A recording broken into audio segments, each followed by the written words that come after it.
Hey, what's up everyone? So I wanted to go through what I have been working on. I've been working a little bit more on this redesign for Cyberpunk 2077, and I created the sound of this airship. Nothing super complex. I thought I'd make a quick fun video and explain the process of making this. So let's see what it looks like real quick.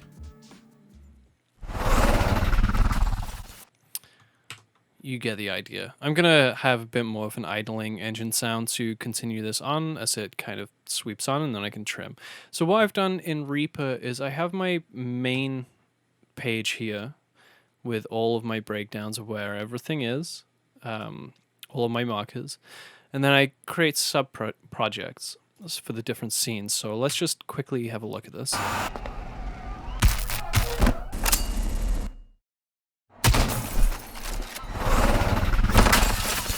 So you can see there's a variety of different scenes going on, right? So what I've done is if I double click on this, we come up with the sub projects for this scene. So I have the gunfight scene. Everything should really be put into this folder, but it's not at the moment. And then I have broken things down into like the face shot, bullet impacts. You can see a lot of layers going on.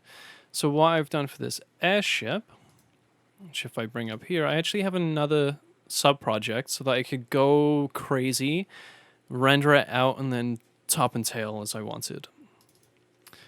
So my first approach when designing anything is going through my sound libraries and bringing up what I plan on using, really. So the first thing that came to mind was the sound of this Hummer.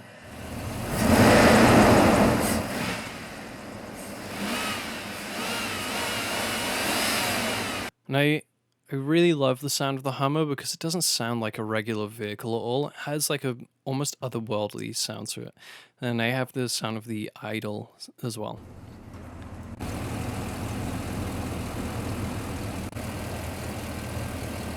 That sounds a little bit more like an engine, right? So let's move on to some MaK.Audio bundles. I believe these are still free to download if you can find the link for them. And I have a few different vehicles that I tried out. So let's start off with, on the top, with the Audi A4. Some nice like engine whines going on. I believe I used this part.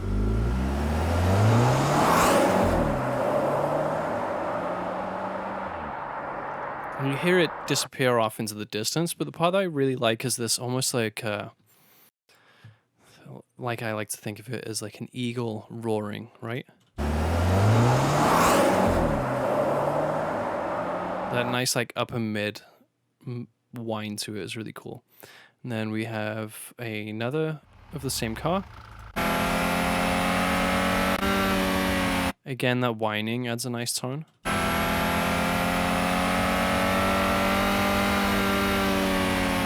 And as it goes up and down, you kind of get a feel for it speeding up and slowing down, and that whine really helps to sell that moment. So I wanted to try this out. Here's a Scarab, which I don't actually think I use this, but again, what I'm looking for is otherworldly sounds, right? Something that doesn't sound quite like an engine, but still feels locked in and feeling like an engine. So let's have a quick listen to the Volvo.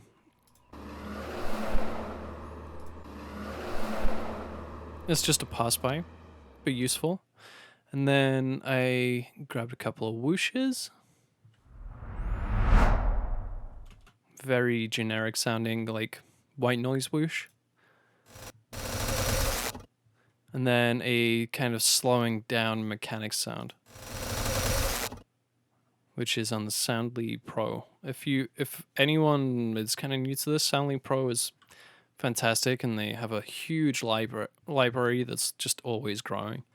And I like them a lot. Their support team is fantastic. They gave me 90 days for free during this COVID period, so just feel free to email them. They're very reasonable people. The reason why I started using animal noises is it's the old like Ben Burt trick for his like TIE fighters, or just like sneaking in animals here and there just to add a different interest. Like you can make something sound a little scarier, a little bit more evil based on what kind of animal you use. And I'll show that to you in a little bit later. But I also grabbed this wing flap sound from the bird just because occasionally I just want to try out something completely different and just see if I can make a happy little accident somewhere. And I'm not even sure if I ended up using this, but I wanted to give it a go. And then this deactivate sound, I went through and found something.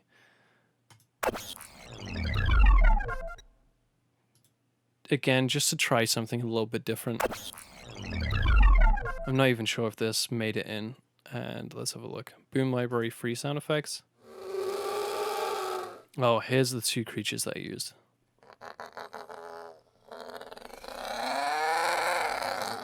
This almost sounds like an engine revving.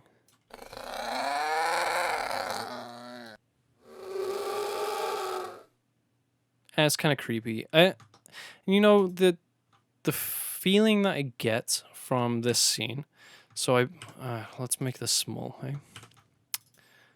So from this scene, I believe that this guy is the protagonist. Oh, I've at least seen him in some other trailers, so he seems like he's one of the main characters and probably on your side. So I'm assuming that the people on this ship are your enemy. You know, they're shooting at each other. So this creepy sound kind of sells the emotion that they're supposed to be scary, you know? I have no idea what animal this is, if it's an animal at all. It actually sounds like something's been pitched up, but I could be wrong. Who knows? So let's go through all these different layers. I have this high-pitched sound. Let's see what's in here. And this is purely just the sound of the creature. So which one did I use? Free 14. Let's have a look. This one. I ended up muting the 15 for reasons. Let's have a look. No, that's what BMW Z4. So I just sped this up to be a higher rate of like 1.328. Let's have a listen to what it was like just contextually in the whole thing. Let's just turn this volume up as well. That's kind of cool. And then just sped up.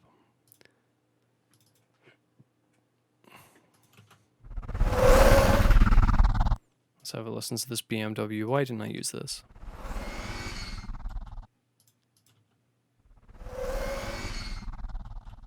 I kind of like it. I think maybe I muted that by mistake. So here I have a frequency shift going on as well. So this is just pushing the frequency up and down slightly. And without it. It's very similar, super subtle. It just pushes the voicing up a little bit more. I'll push this a bit more extreme so you can hear it. Yeah. Obviously that sounds super cartoony. We can probably pull this down a bit. Right, so make it a bit quicker. And then you actually hear the pitch of the BMW underneath. I have it set so when I solo I can still hear the other sounds, just helps me sync.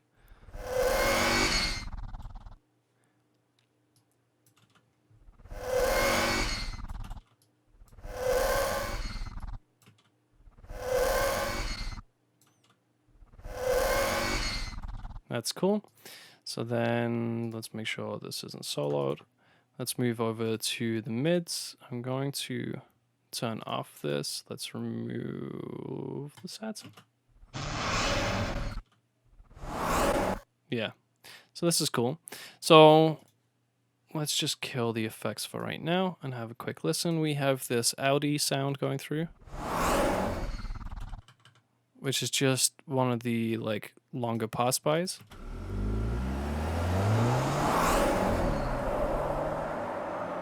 That one that kind of disappears.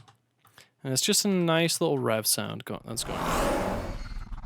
And I just wanted to use it to signify it speeding up into place, popping in, and then slowing down.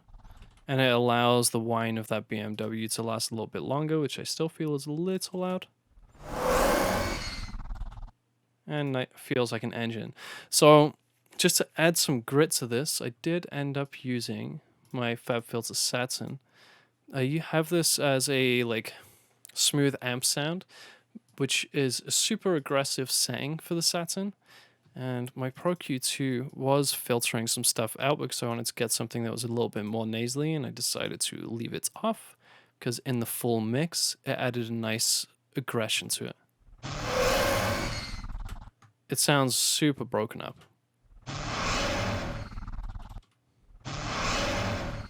Sounds almost fake, right? So next we have this other Audi A4, same vehicle again. And this has been pitched up and sped up to like 12 times the rate. So again, let's just pull off the effects, have a listen to what it sounds like now. So yeah, that adds more of that like high-pitched sound, but it's a little bit... it's kind of in the same vein as this other Audi A4 sound, but it adds more high-end. So this, you almost don't have any high-end. So if we look at this Pro Q2, you can see there's like nothing in this area. Originally when I had this Pro Q2, I was trying to EQ it to try and make it fit in the mix the way that I wanted to, because I really like this gritty sound of the Fab filter. Again, without. It just sounds kind of boring, and it does sound kind of like wheels running. But then when I added in this sound, I felt like I didn't need to do any crazy EQ. Because it fills it out, right?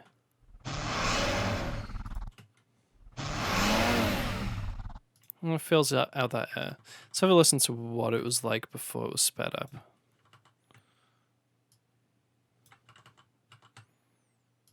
Mm, 12 times the rate is a lot.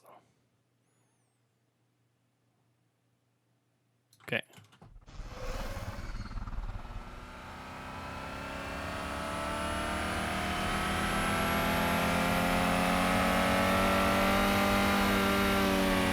So obviously like super long, but you get the idea. So let's bring that back to where it was.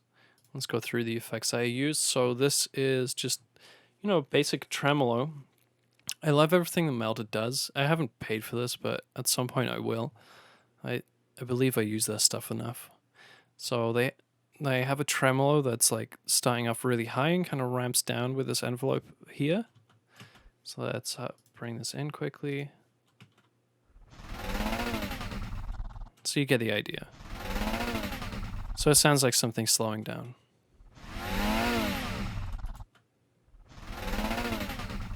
And it just helps sell the idea that's a motor, and I just have a little bit of EQ just to make sure that there's no low end clashing with anything else. And just add a little bit more of that presence just to help cut it through the mix. So together with all the effects, you get the idea. So then I was missing some low end. We have this engine sound from the Hummer that's idling, which I'm just going to put this into my media lane now that I don't need it so big. And let's just switch off the tremolo that's on the low. And I have this Hummer idle sound. This limiter is just to bring up the volume. Actually, I'm going to come back to this Hummer idle because I added this right at the end. So I have a whoosh here. Similar kind of deal. So when I was looking at adding low end, the way that I was thinking of it is the fire that's coming out the bottom, or the thrusters, I guess you would call it in this case. So I wanted some whooshes, some like fiery sounding elements. So I have these two whooshes, which I don't think I've done anything to other than just trim the size of them. So this one's a much deeper rumble, right?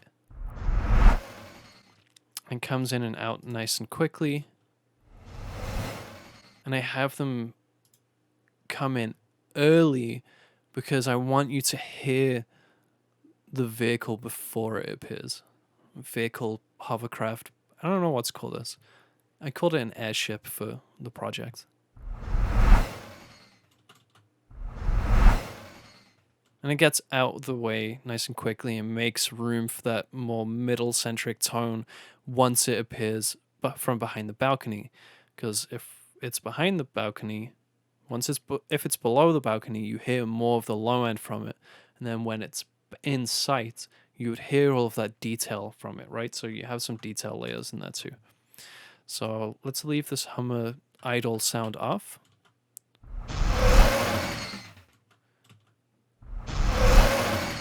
And it's starting to come together. I'm gonna bring this distorted sound down a touch. But we're missing something, right? So I wanted to sell the idea of it speeding up. We have this limiter again, which isn't actually doing anything. We have this tremolo, so I'm using tremolator on this one. Just because I like what it does. There's no particular rhyme or reason as to why I'm using one instead of the other, but I wanted to sell the idea that this is a large engine, and the reason why I use tremolos to try and sell this idea is if you listen to engines, they have that like knocking sound to them, and that's just generally down to the pistons that are inside of them, and the larger the piston is, the bigger and the slower the movement is. So in my opinion, it's a slow tremolo for an engine,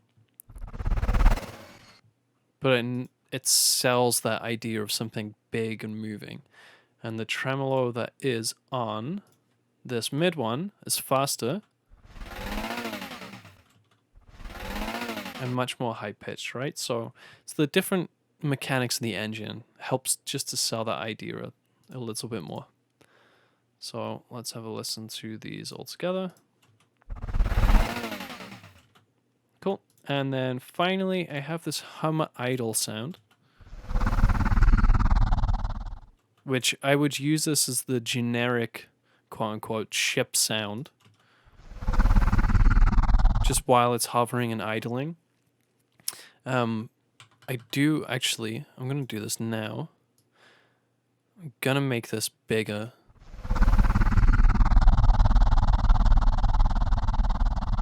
And we're going to use that to sell the fact that it's still in this space, because I found that once I rendered this out and I chopped it, I missed that engine noise in the background when all the chaos is going on. There's going to have to be some layers of chaos that can duck and move in and out of each other, because there's so much going on in here, right? So I'm going to leave this nice and long, and then that's everything in the ship. Future Johnny here. So I totally forgot to mention the phases plugin that I had on the Hummer idle sound, and just to very briefly explain what that was about. Essentially, the engine sound didn't really sell the fact that this was a sci-fi engine, quote-unquote sci-fi, because I know they're going for a slightly more realistic sound overall. I just try and find a happy balance of somewhere that sounds kind of realistic but kind of fake at the same time, still sounds kind of like a spaceship, but a spaceship that's grounded in reality. That's essentially all I've done, and now you can carry on. At the end, I just have a limiter. I did have an imager just so I can make sure that everything works in mono, because when I save this project and it renders out, it is going to be crushed down to mono, and that's when I apply all of my panning. So I don't do that here. So you can hear it's still just in the middle, and this limiter shouldn't be hitting anything. Yeah, it's just making sure nothing's clipping and that everything is kind of where I predict the volume is going to be. So I'm going to hit save on this, and we're going to watch it render out. So now that I have that sound rendered out, I need to take it a little bit further. So here I have applied some imaging, so I crush it down. Not completely mono, like I still want it to have some size to it, so it still feels big. If I squeeze it all the way down to mono, I found that it didn't feel that massive. So I'll tell you what, let's bypass this stuff quickly. And you'll get what I mean. I'm just going to squish this down to mono. You know what? We can keep the panning on. Let's press play. And let's bring the width back in. Let's make sure the panning's on again.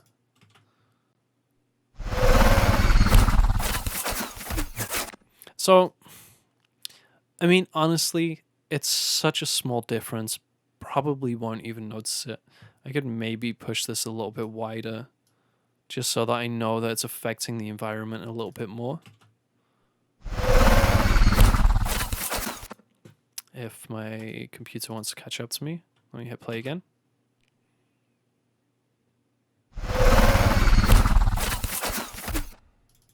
Yeah, you get the idea. It doesn't need to be this wide. I think it's fine where it was. And then I've been using this OTT compressor, which is a multi-band upward and downward compressor. So essentially is bringing all of those quiet sounds up in volume, and any of the loud sounds get squeezed. So you're just squishing the signal nicely. This thing is super extreme when you first get it. So I actually went and I can show you. I set my own default preset for this on the VST plugin. So my default setting is just to use this like at 14%. So if I hit play, that's before, and then after.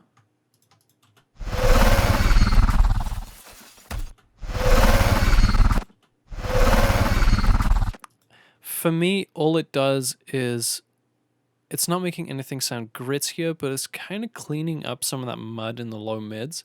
It's making it feel a bit more cohesive.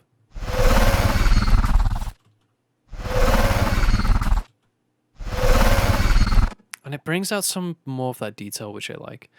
And then I have Proximity, which is a free plugin. I just searched this by looking up Proximity VST plugin because I saw Marshall McGee use it, and I was like, I have been looking for this my whole life because I've always wanted to figure out how to add distance because of the nature of where I live.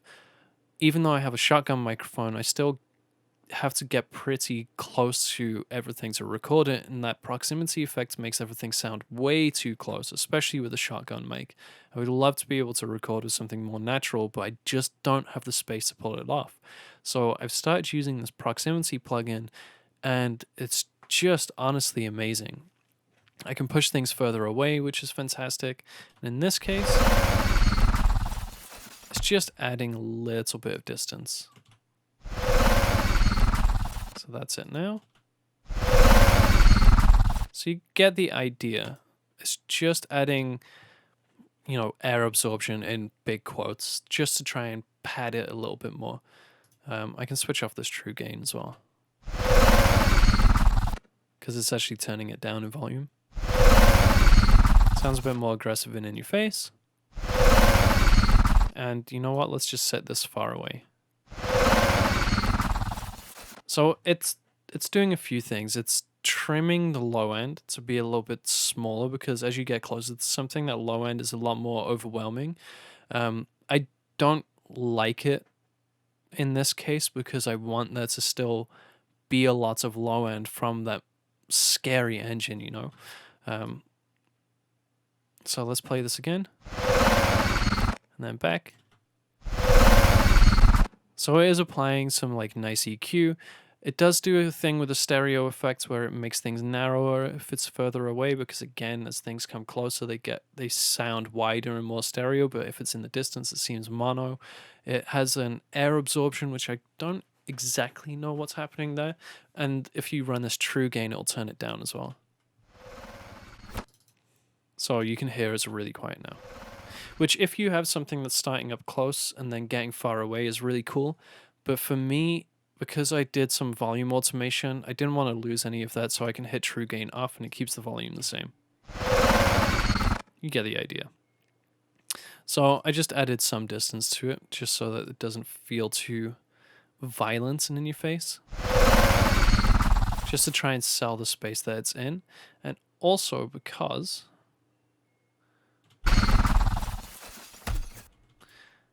once I stretch this out and things then fall behind,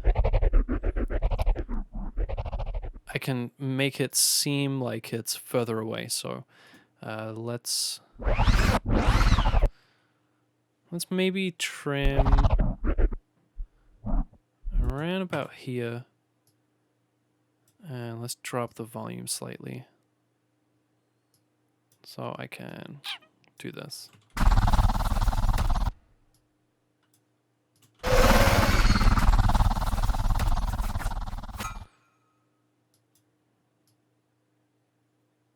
And then it's out, so we can bring this volume down here.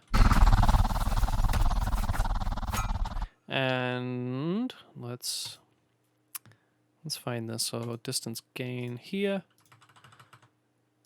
And then once that scene changes right here, let's drop this. So I'm gonna just throw this up into my media lane so I can make my media lane nice and big. Let's throw in a couple of points. So we have one, if I use the right hotkey, one here, one here. And let's just drop the distance. Like this. And then do the same with the volume. So we can bring in, that's the pen there. Let's add a volume envelope as well.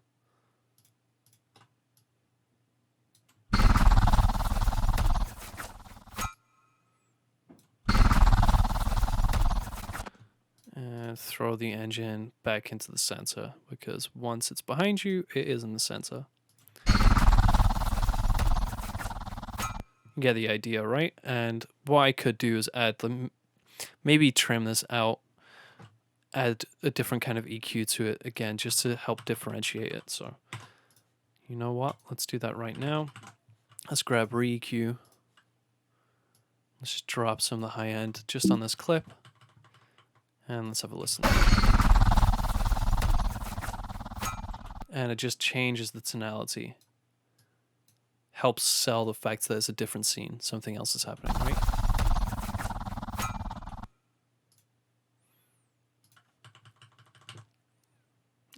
Let's make this smaller again. Let's have a listen in context. I added some gunshot sounds, which I'm going to show in the next episode, which I'm going to record immediately after this, but probably have it out maybe a day or two later. Just to show you what I did some interesting like variation tricks that you can do within Reaper with a nice little extension that I've managed to find. So I'm just going to hit save on this. I'm going to play it one more time.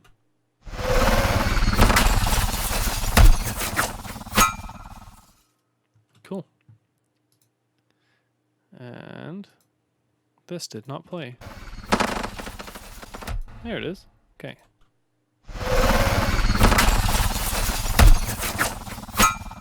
So I wanted to get a bit more of a sense of the world, so I kind of threw these gunshots in, but you get the idea. Let's just solo this out again.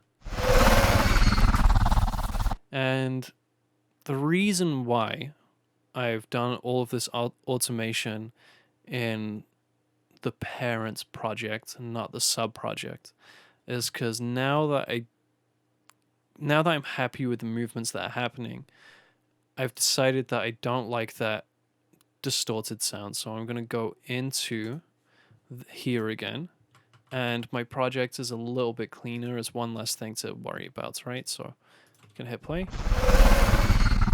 We have, where were you? Not that one.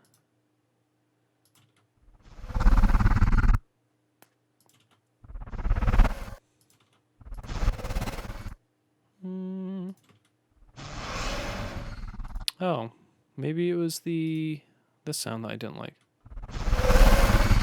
Yeah, so I feel like this is a bit too aggressive sounding, so let's drop the volume of this.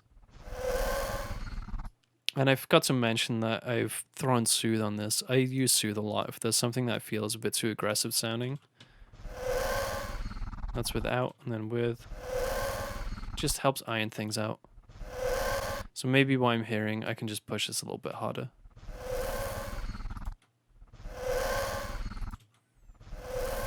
It does also help to add a little bit of distance to things as well, right? So I just cut an annoying frequency here. So there's that. I now can press play. Can hit save, let this render, go back here, and that change is now in this project. So it's a lot less aggressive.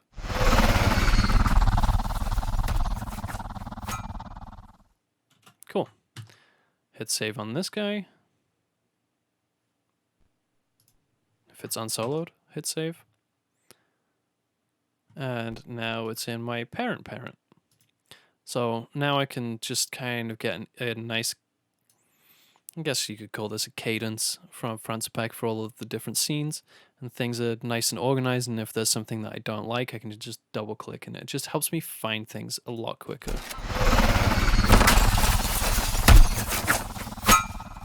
Thanks for watching this video all the way to the end.